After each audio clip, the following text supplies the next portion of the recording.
Réussir, l'émission qui donne envie d'agir. Nous sommes le 30 janvier 2015 et nous enregistrons cette émission avec la classe de BTS Hôtellerie-Restauration du lycée Nicolas Appert, Atlantis le Centre à Saint-Herblain. Et c'est le moment d'accueillir la deuxième invitée de cette émission. Elle s'appelle Birgitta Hillingso. Sous vos applaudissements. Elle va être interviewée par Marie-Aline Emeline et Samuel. Installez-vous, Birgitta. Chaussez votre casque, comme on dit en radio. Mettez vos écouteurs. Qu'est-ce qui s'est passé, Birgitta? Il va falloir que vous nous disiez la vérité. Vous avez inondé de soleil nos 4 intervieweurs. Et c'est vous qui êtes responsable. C'est à cause de la couleur des cheveux. C'est à cause de la couleur des cheveux. Je ne vois pas d'autre explication. J'ai un super coiffeur. Évidemment, tous les intervieweurs qui ont rencontré Jérôme Bourgeois, Maxime Pinault qu'on aura tout à l'heure dans la troisième partie, sont revenus avec une banane incroyable. Avec vous, en tout cas, il y a une irradiation solaire qui apparaît immédiatement. C'est normal ? Je pense que c'est mon magnétisme. Ça doit être ça, la couleur des cheveux. Aline, Emeline, on est où, on est quand? Qu'est-ce qui se passe quand vous allez préparer cette émission avec Birgitta? Donc c'était lundi il y a 2 semaines environ. Donc on a déjà eu du mal à trouver, on a dû sortir le GPS alors qu'on était juste à côté en fait. Et donc on est arrivé, vous n'étiez pas là. Et c'est votre employé qui nous a accueillis. Ouais. Et donc juste après vous êtes arrivés. Madame est arrivée et puis avec ses petits sacs super riches. Ben c'est ça, il fallait que je fasse les courses, déposer les enfants à l'école, à bloc quoi. Donc, il faut être partout. Oui, c'est ça. Mère de famille, chef d'entreprise, c'est sport. C'est une femme active qu'on va interviewer. C'est Marie qui pose la première question.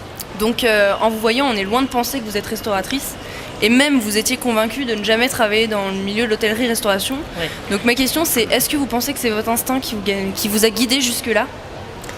Alors sincèrement, je ne sais pas si c'est mon instinct, mes anges, ma bonne étoile.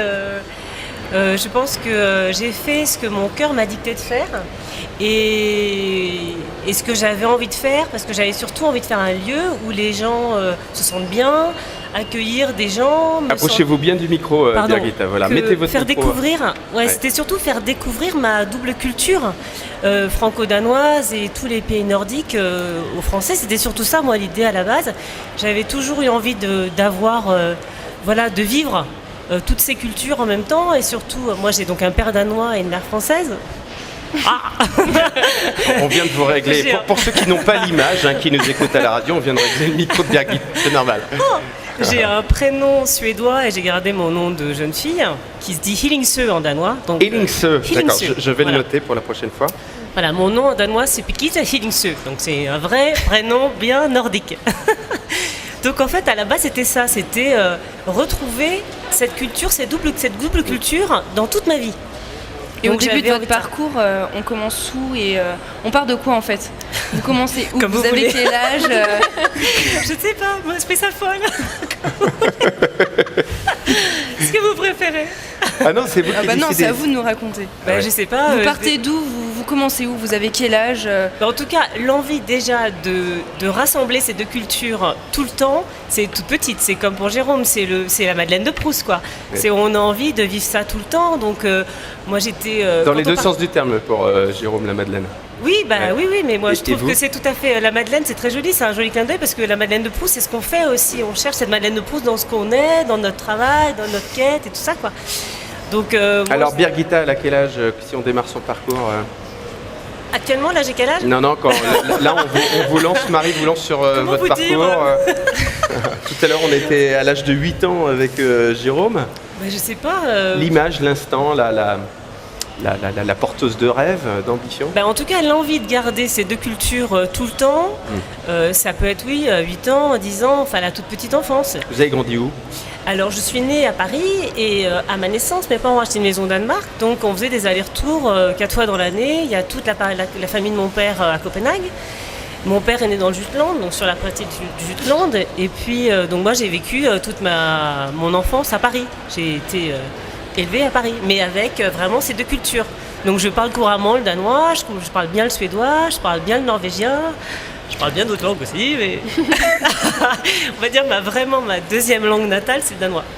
Et je suis très très fière parce que j'adore j'adore parler danois. J'adore parler français, mais c'est comme Vous auriez une sorte pu de... monter un labo de langue.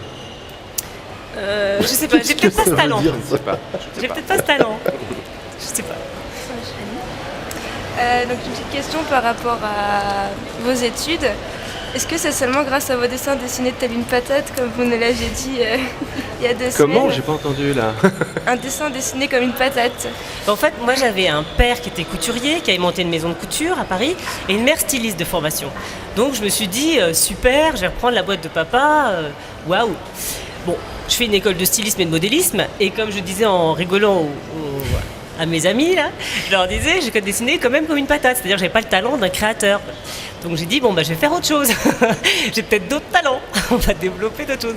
Donc ça, c'est aussi quelque chose que j'aime beaucoup, dessiner ou créer, ou voilà. Mais en tout cas, dessiner, non. C'est pas votre truc, ça. Non. Styliste, modéliste, non. La mode, oui. Voilà. Patate, oui. Après, vous avez enchaîné avec une école de théâtre, c'est ça? Après, j'ai fait styliste modéliste 2 ans. Ensuite, j'ai fait le cours Florent. Donc, je voulais être actrice parce que voilà dans ma famille, j'ai une cousine qui est actrice, qui est très connue au Danemark. Donc, tant qu'à faire, je me suis dit, c'est génial, je vais devenir actrice. Bon, j'ai dit non, on va pas faire ça. Les castings, tout ça pour les pots de yaourt, on va faire autre chose. Non, ça va pas le faire. Et puis, ça m'amusait pas du tout en fait de faire casting sur casting. Enfin, c'était pas mon projet de vie. Et puis ensuite, je me suis dit, tiens, je vais faire de la com parce que j'aime bien tout ça, ça m'intéresse. Et puis j'ai enclenché, j'ai travaillé comme attachée de presse. Très intéressant, tous ces métiers-là. Donc c'est pour ça aussi que je conseille à toute cette jeunesse de faire plein de trucs parce que c'est super intéressant de toucher à plein de choses, de voyager, de rencontrer du monde. Moi, je trouve ça une super idée d'avoir fait, par exemple, ce studio aujourd'hui parce que c'est magique, quoi. Moi, j'aurais adoré quand être l'invité de cette émission. Vous auriez adoré ce truc-là. Et puis surtout, même interviewer des gens. Je trouve que c'est excellent parce qu'on est dans la pratique, quoi. C'est ce que nous, ce qu'on fait tous les jours et c'est génial de pouvoir l'exercer jeune, la pratique. Enfin bon, moi, j'ai fait plein de métiers, j'ai gardé des enfants, j'ai fait plein de trucs et c'est comme ça qu'on se définit, qu'on se voilà. 36 métiers, 36 expériences, ça vous parle les étudiants qui interviewaient Birgitta? Bah, je pense qu'au niveau de l'hôtellerie-restauration, on a le moyen de pouvoir beaucoup voyager et tester énormément de choses puisqu'on a une palette de métiers très large. Donc ça nous permet d'avoir différentes opportunités tout au sein de notre carrière. Donc oui, je pense que c'est une chose à exploiter. Vous représentez à vous seul 3 nationalités. Et donc, est-ce ce que vous essayez de faire dans votre restaurant, c'est-à-dire faire découvrir votre nationalité à travers votre cuisine et votre décoration? Moi j'en ai 2 de nationalité, mais on va dire que j'essaye. Alors ça c'était un rêve d'enfant. Comme j'ai toujours été entourée de Danois, d'amis de mes parents, Norvégiens, Suédois et tout ça, je trouvais que tout ce monde-là c'était assez merveilleux. Toutes ces langues-là, elles sont assez magiques. Si vous regardez un film sublime qui s'appelle Le Festin de Babette, moi je l'ai en danois, sous-titré en norvégien. Où vous avez aussi, voilà, vous avez un général qui parle en suédois. Et je me suis rendu compte que d'ailleurs le restaurant, enfin le café scandinave, je l'ai monté en m'inspirant de ce film. Ah oui. Parce que je trouvais que tout était sublime. Cette nana qui part du bout du monde, qui a une expérience magnifique et qui essaye de recréer toute cette magie qu'elle a essayé de donner aux gens, montrer aux gens et qui donne toutes ses tripes. Enfin moi c'est tout à fait ce qui me ça représente. vous captive. Ouais, c'est ça. C'est le côté même excessif du don, du plaisir de faire au mieux, que les gens se régalent, que les gens se transforment, qui passent peut-être d'un mode où ils sont peut-être un peu tristes ou pas très bien, à un mode où ils se régalent, où ils sont heureux, où ils sont gourmands, voilà. Ça c'est ce qui me remplit de joie. Vraiment. Ça vous remplit de joie. Oui, ça c'est se vrai. voit. Et j'essaye de donner ça aux gens parce que ce film-là, il donne ça. C'est hyper austère. On est en plein Jutland, dans le Danemark, voilà, dans un petit groupe de personnes avec 4 maisons. Et là, tout d'un coup, les gens qui sont aigris se transforment et ils s'étaient donné ils ne devaient pas boire de vin, ils devaient parler de rien parce qu'ils trouvaient que l'alimentation, il ne fallait pas dire parce que c'était trop sublime. Et tout d'un coup, ils s'aiment et ils se parlent et tout. Et voilà. Et moi, je trouve que la gastronomie, la restauration, c'est ça. C'est qu'en fait, après, on a envie de partager, on est heureux.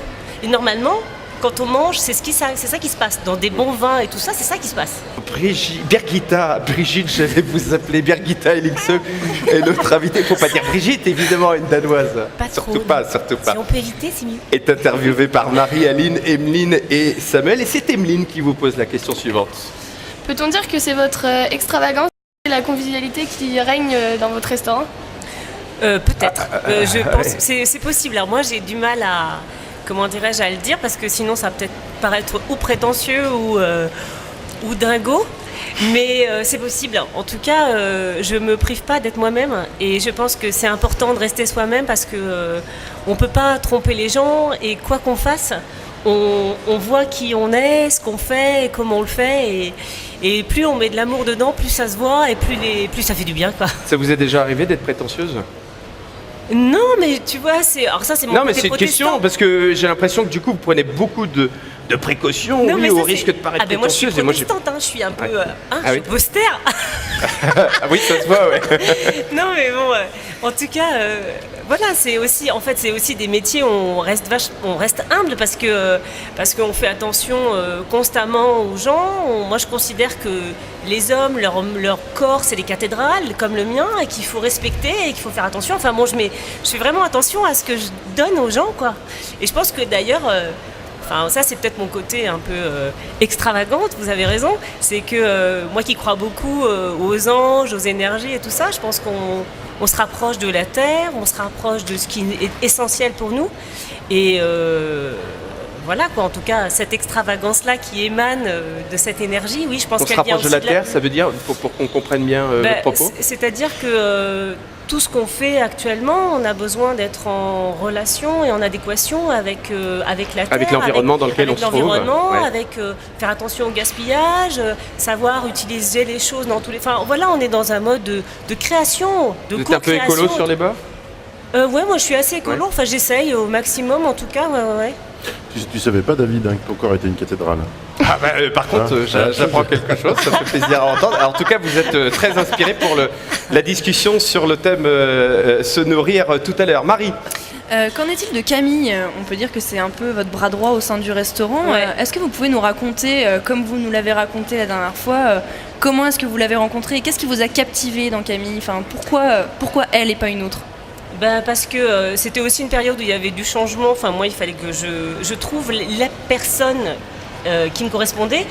J'ai une autre collaboratrice qui bosse avec nous ponctuellement, mais qui est étudiante, donc elle est là depuis 2 ans et demi, mais elle est que là ponctuellement. Camille, elle est arrivée un après-midi où je crois qu'il y avait quasiment personne, et j'étais en train de faire des roulades à la cannelle. Et là, elle arrive avec sa sœur jumelle, qui d'ailleurs travaille, je crois, derrière chez Agendas. Bref, et sa maman. Et elles se posent, elles prennent un thé. Je crois qu'elles n'étaient jamais venues.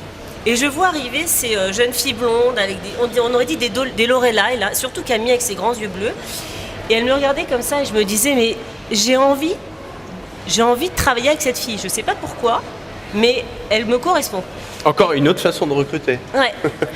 Vous avez dit que vous la trouviez très mignonne, qu'elle Oui, vous a et entre autres comme charmée. Mais oui, parce qu'elle est nature. Et moi, j'aime les gens qui sont eux-mêmes. On n'a pas le droit de recruter sur le physique, je suis désolé. Non, Voilà. en tout cas, effectivement, vous illustrez plus sérieusement l'idée qu'on peut aussi chercher Je pense qu'on chez peut son suivre interlocuteur son instinct. Voilà, on peut suivre son autre instinct. chose que des compétences. Voilà, Ouais. voilà. Et moi, j'ai vu plein de gens qui, à un moment où je cherchais quelqu'un, qui m'ont apporté des CV, mais ça correspondait pas. Parce que Qu'est-ce qui ne correspondait pas? soit ce qu'il proposait, soit la manière dont il m'apportait le CV, il connaissait pas l'endroit. Il n'y avait pas ce côté. Comment où il les faut gens- vous apporter un CV, Birgitta? Non mais comment dirais-je? Je pense que c'est intéressant ce rapport avec la restauration quand les gens vous aiment pour ce que vous êtes et pour ce que vous proposez. C'est-à-dire qu'entre guillemets, ils rentrent en amour avec l'endroit, le lieu, les gens. C'est comme une alchimie en fait. C'est vraiment ça, exactement. Je pense que la restauration, c'est une alchimie, quoi. Il y a des gens qui n'aiment pas venir chez moi parce qu'ils s'y sentent pas bien. Il y a des gens qui adorent. Enfin, voilà. Et je pense que c'est très normal. On peut pas plaire à tout le monde et c'est parfait.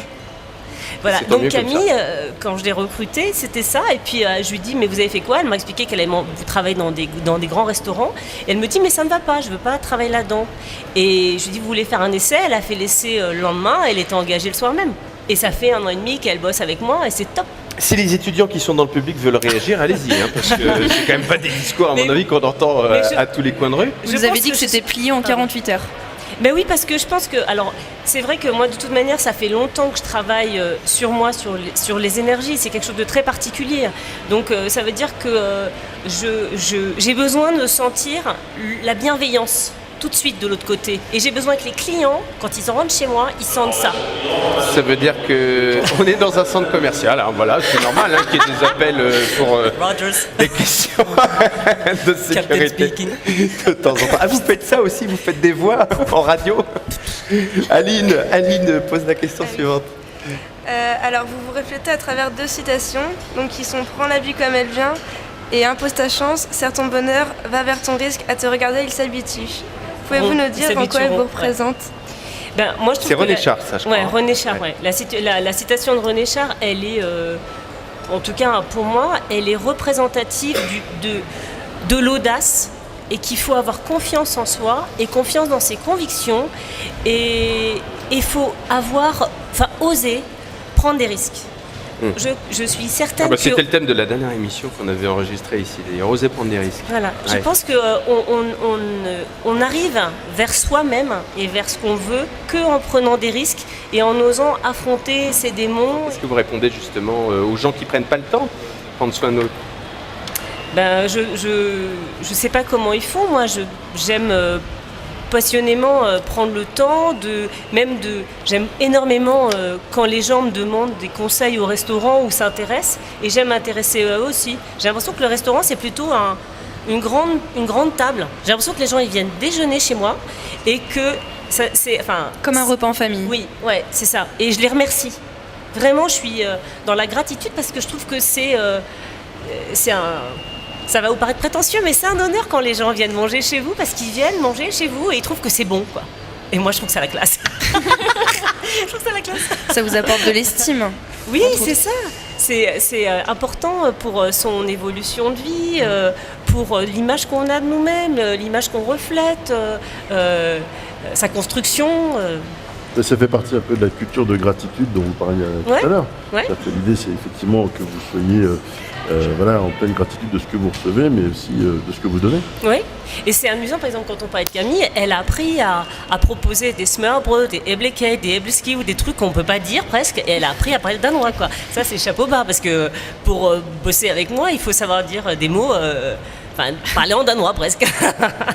Et ça m'amuse beaucoup parce que les gens aussi quand ils lisent les cartes, et puis il y a beaucoup d'étrangers ou des gens qui voyagent et ils viennent, ils sont contents parce qu'ils retrouvent quelque chose qu'ils ont goûté au Danemark, en Suède, et ils disent des smørrebrød, des æblekage, Vous nous avez dit que ça vous rappelait aussi certaines recettes que vous aviez goûtées quand vous étiez petite. Ouais. Ça rappelle votre enfance en fin de compte, vos origines et votre restaurant. Ouais. Moi de toute manière, c'était important pour moi de proposer des choses, des produits et des recettes que je connaisse et qui me font plaisir.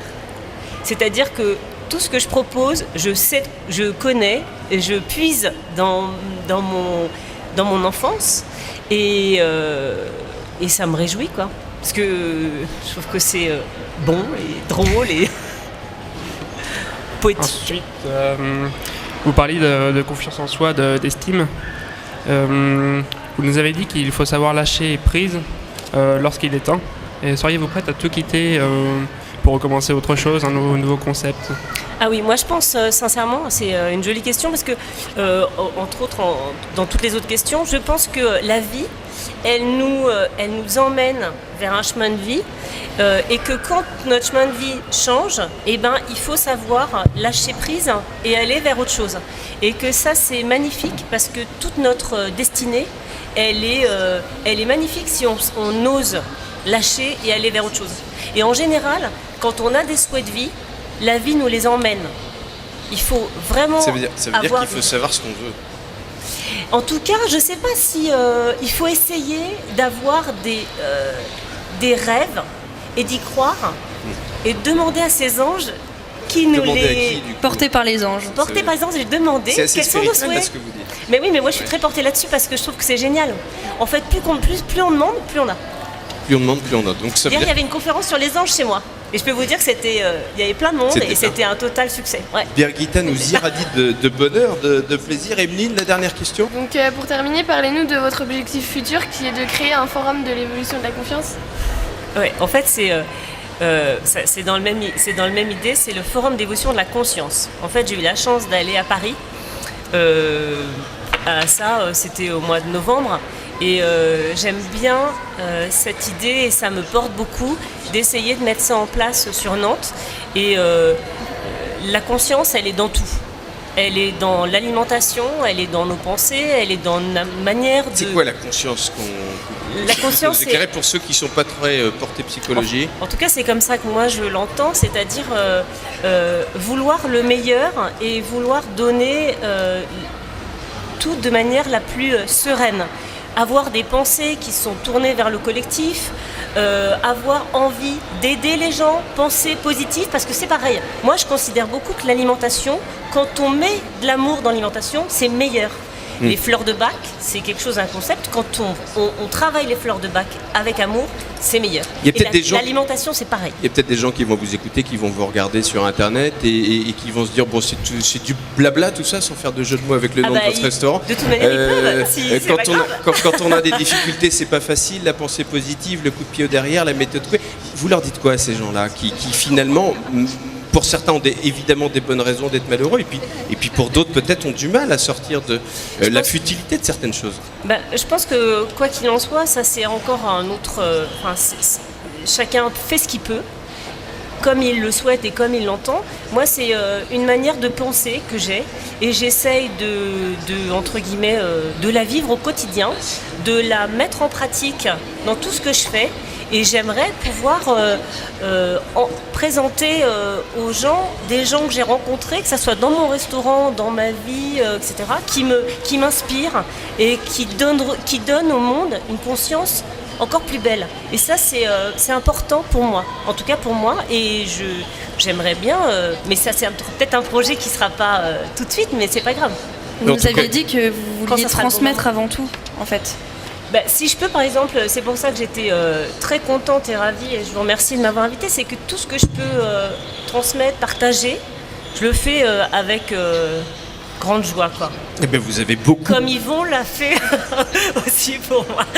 Eh ben Yvon Garnier, on l'accueillera tout à l'heure. Vous avez beaucoup partagé, vous nous avez effectivement véhiculé vos valeurs, votre sens du bien-être et ça rejaillit effectivement dans votre restaurant que je connais bien. Marie-Aline, Emeline, Samuel, recevez Birgitta Lingso. Merci beaucoup. Merci à vous.